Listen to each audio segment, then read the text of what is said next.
Welcome back to Along This Spiritual Journey.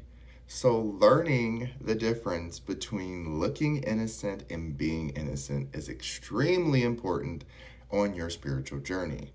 Looking innocent is something that was created by humans. Okay? When you look innocent, you're trying to replicate the features of a baby: big doe eyes and pouty little lips and making baby noises and acting all cute and like little things like that and gestures. Okay, that is created by man.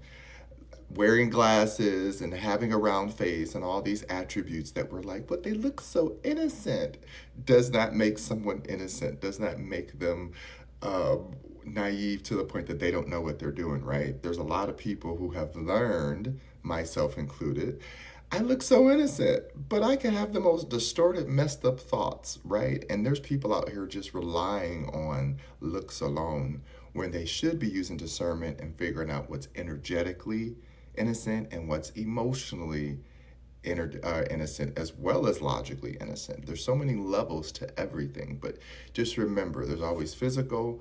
There's always, which is your emotional and logic. There's spiritual, which is this thing we can't explain, and then there's universal, which is our collective conscience, and that's that emotional connection we have to all. We see all, we feel all. When you start interacting with innocent energy, you understand that it genuinely does not know.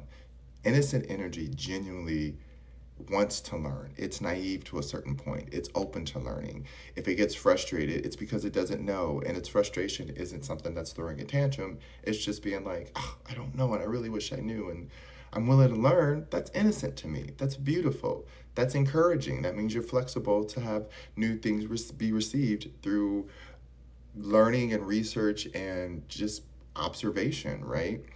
Innocence is about knowing that you understand there's levels to expression without it being about someone thinking that you're right or wrong, right?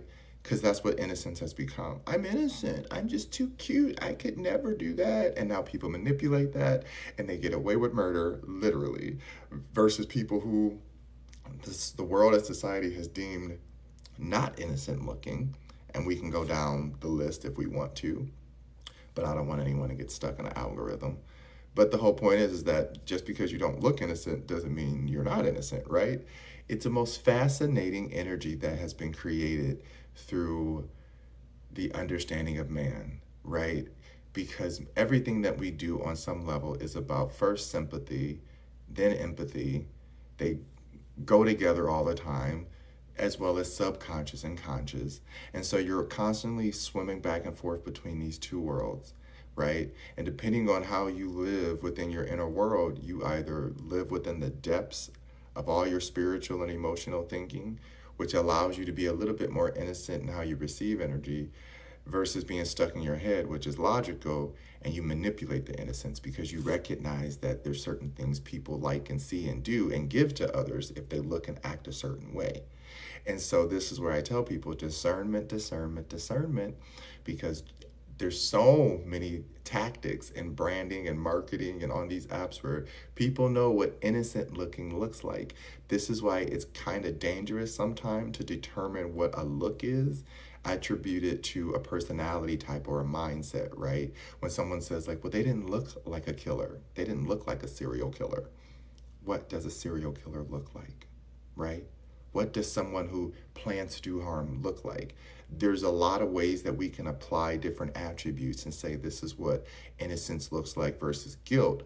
But we as humans are sponges, so we have learned how to manipulate this energy very easily. So we know that there's certain things that people think look innocent, and so you do that to cover your tracks while they're doing the most heinous crimes ever.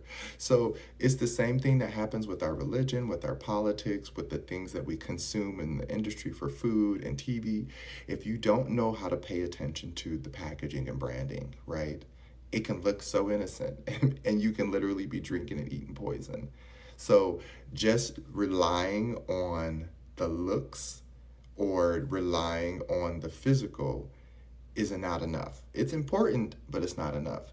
No different if you flip it where just relying on the emotional and the spiritual alone is not enough, because you do need some tangible proof and evidence of something.